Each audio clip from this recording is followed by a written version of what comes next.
Monday, September 16th, and we are headed to our cycle day 12, which is really cycle day 13 because cycle day 12 fell on a Sunday.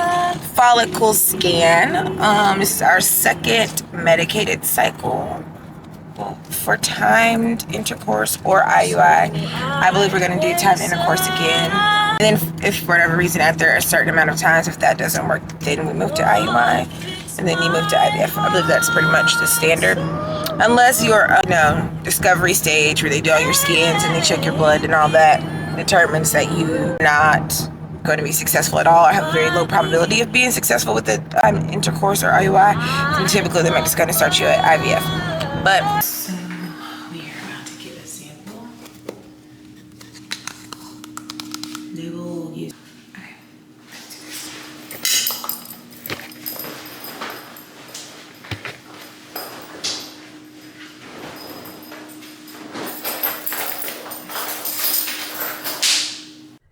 Okay, so in this scene, she is just checking the uterine lining thickness, and she is also checking for my follicles to see how many follicles were stimulated by the letrozole and how many have matured or were almost to maturation, meaning that they would be viable for the Ovidrel shot. Now, the caveat with this is if you have more than 3 viable, mature, or almost to maturation follicles, they would advise you not to do the Ovidrel, just due to the increased chance of multiples. So with 2, there is still a chance of multiples. With 3, that's kind of the cutoff. So right here where she's measuring, that's the follicle. And you'll see these black holes or circles pop up throughout, and those are the follicles. Now there were a couple of more than 2, but only 2 were at maturation or would have reached the level of maturity needed for the Ovidrel to work on the following day. The Ovidrel is designed to help push the eggs out of the follicles to help the egg release. And so that is where, so you see there's like 3 black holes. There's a big one and 2 smaller ones.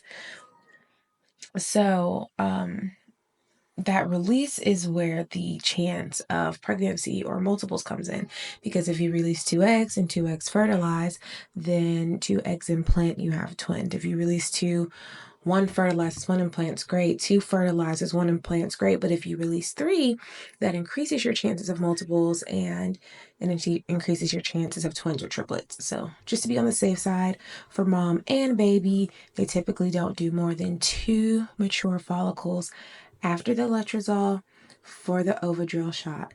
Now keep in mind the next clip, I'm going to tell you what happened with the Ovidrel shot. So, okay, so I know I kind of look a hot mess right now with my mini twist, but today was the day I was supposed to do my HCG trigger shot, and I actually did not do it.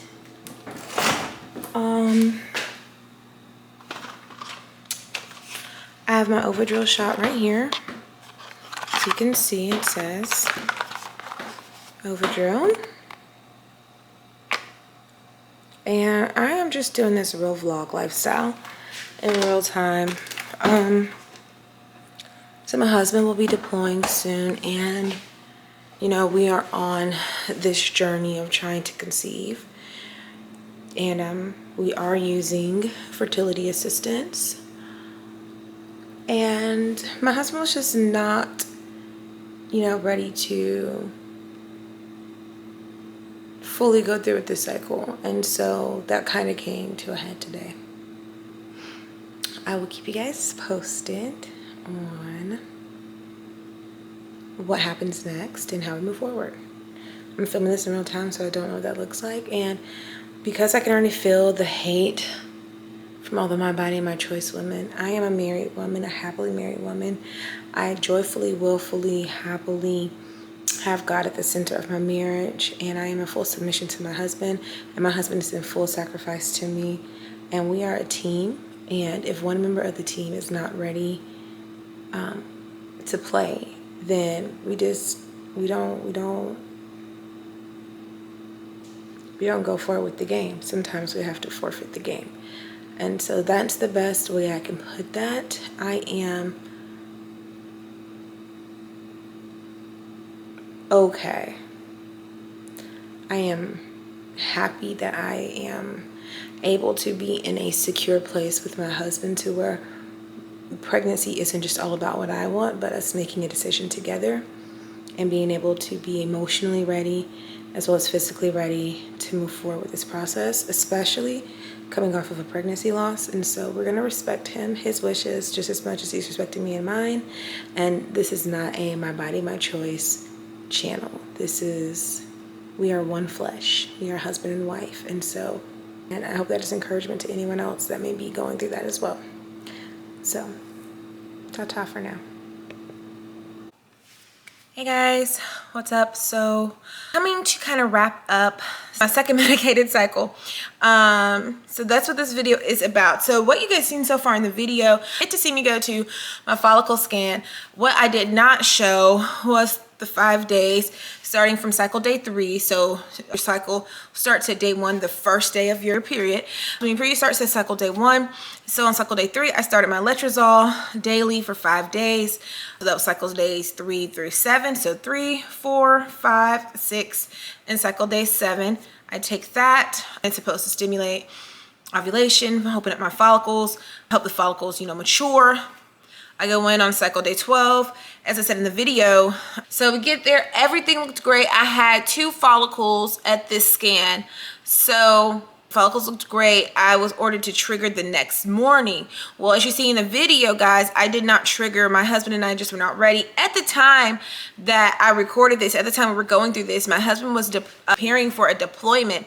And that deployment, if we would have triggered and increased our chances of conceiving, date of birth for the baby would have fallen smack dab in the middle of the deployment. And my husband just did not want to miss the birth of his child. And since it was something that, it's not like we got naturally conceived already and we kind of had a choice about it, we talked it through and we decided to not trigger and to just take our chances with God and to take our chances naturally.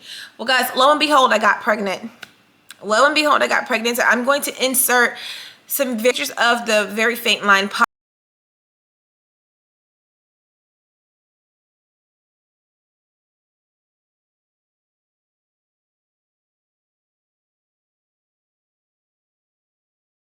So here's what happened. I told myself, because the last cycle that we did, I went through a pregnancy loss. It was what they call a biochemical pregnancy, where I got a positive and I tested every day. I was getting positives, and then when my cycle came, it was like a little delayed, but then it ended up coming on and I ended up losing that pregnancy. Well, the same thing happened with this, guys. I had another chemical pregnancy, but because of the past trauma from the previous chemical pregnancy, I told myself I wasn't going to test until my period got ready to start. But when my period got ready to start, guys, you start getting your PMS feelings. A couple days before that, I had my husband say, I just feel really pregnant. I said, I feel pregnant. I'm not saying I am pregnant because I haven't tested. I want to wait and to see if I miss my period. Because, if I didn't test and my period came, I wouldn't have known it was a chemical pregnancy. Well, here's the thing. I did not test, and when my period was set to come on, my symptoms were they were exactly the same as the chemical pregnancy. And it just really, it made me go, I need to take a pregnancy test to see if I am pregnant, because I felt pregnant and everything lined up. So I had a single drop of blood that day. A single drop. This is either my period's about to start or this is a chemical pregnancy, because I do not get implantation bleeding. I've never had implantation bleeding, not with my daughter, not with my chemical, not with this one, this most recent chemical or pregnancy loss. I did not have implantation bleeding. It's not something that I get. So because of that drop of blood, I said, let me test. Well, lo and behold, guys, I test, I get a faint positive. Okay, I get a faint positive. And now I'm thinking, okay, am I tripping because I'm using Pregmates, the cheapies? And sometimes they have evap lines. So I go to the store, it's the middle of the day. I get a box of First Response because those are my go-to. They have never done me wrong. They have always, and First Response can catch me as early as 9 DPO. It has caught it before. It was very, very faint, so it wasn't reliable. But the most reliable and earliest I've gotten on First Response is 11 DPO. So it gets me pretty early before the 14 or later day mark. So I want to get those. I take one in the afternoon, positive. I wait the next morning, I take one, positive. Now at this point, I'm already bleeding. This is like the first day of my period. And so I knew that I was losing this pregnancy. So a couple of the symptoms I had that led me to believe that I needed to confirm that I was pregnant and that this was about to be a pregnancy loss was I had extreme cramping in my lower back. So that is not something I get when my period comes on. I do not get lower back cramping.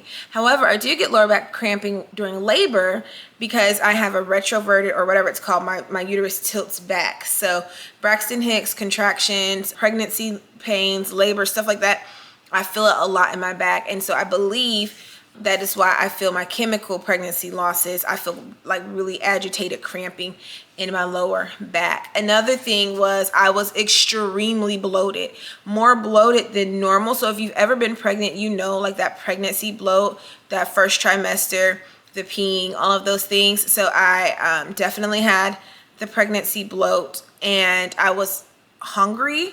But like that could have been PMS. Like that one, being hungry really didn't like alarm me because I'm really hungry before my period in general. And ever since I was in like 6th or 7th grade, I think it was 6th grade I got my period. 6th grade. Ever since I was in 6th grade, I've always had a caffeine and chocolate craving for my period, and I had that as well. So the hunger and like the weird and the craving for chocolate and caffeine is actually something that's normal for my PMS. It's also something that I get in first trimester of pregnancy, but we're not going to get into all of that. And so the bloating, the lower back, agitating cramps, and then my period being delayed and starting with a single drop of blood. That was like okay, something's going on. And I'm going to tell you guys why. Because I don't get implantation bleeding.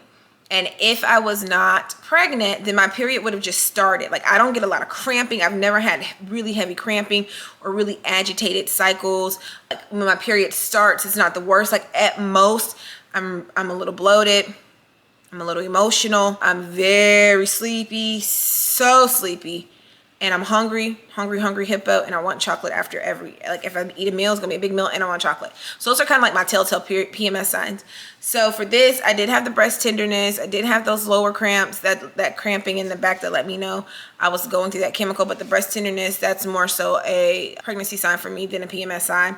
Bloating, it was extreme bloating, so that definitely was like, that's giving me something. Again, like the hunger and the chocolate and caffeine cravings is really normal for me. And then being sleepy. And I seen that one single drop of blood, and my period did not start that morning like it was supposed to. I think I seen that drop of blood like afternoon. That let me know. And so I started bleeding later on that day, but I also took a pregnancy test. So that's when I took the Pregmate, when I seen that one drop of blood, and then it came back positive. And then the afternoon, I went and got the first response. I took another one. That one came positive. And then since there was 2 in the box, I took a first response the next day. So it would have been cycle day 2 that morning. That one was positive. All these are very faint lines. And then by cycle day 3, I didn't test anywhere because I knew what was happening. So I didn't want to put myself through watching when the hormones completely leave my body. I just let it happen naturally and felt what I felt.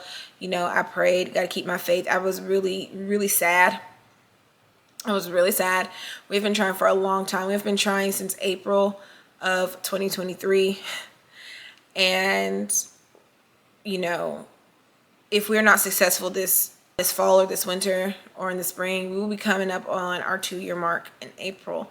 And so my faith is rooted in God. You know, I put my faith in Jesus. You know, he's my anchor. I know he will not fail me, and I know he's going to give me the desires of my heart. And if he did it for Rachel and Hannah and Sarah, then I know that God will give me strength to conceive seed and to successfully have a healthy birth and a healthy baby or babies. And so I'm keeping my faith in that. And if you are watching this and you have experienced a pregnancy loss, I just want to say I am sincerely sorry. God is with you. God loves you, and he knows what you're going through. He is not ignorant to your problems or your struggles, but he's working everything out for your good. He's working everything out to edify you and to strengthen you, but most importantly, to bring you closer to him. So no matter what we're going through month to month, fertility treatment, scans, losses, injections, God is with you. God loves you. He cares for you. Please cast your cares upon him. I will be praying for you. Please Please keep me lifted in your prayers. God has not forgotten us. You're going to get your big fat positive in your full-term pregnancy, and the baby's going to stick and it's going to be healthy. And I will too. And all the other women that are watching this, God loves us so much, and he is not going to torment us with this. Fruitfulness of the womb is a reward from God, okay? And he's not going to forget us. So, well, that pretty much wraps up. This is our second medicated cycle. You'll be seeing a vlog in about a week or so for our third medicated cycle that we've just started, and I will let you guys know how that went, what happened, and all the things. So, highlight from this video, just keep this in mind. I successfully conceived on my own, ovulated on my own without using Ovidrel, and I think that that's important. I think that's important, and I have to remember that. All right. Bye.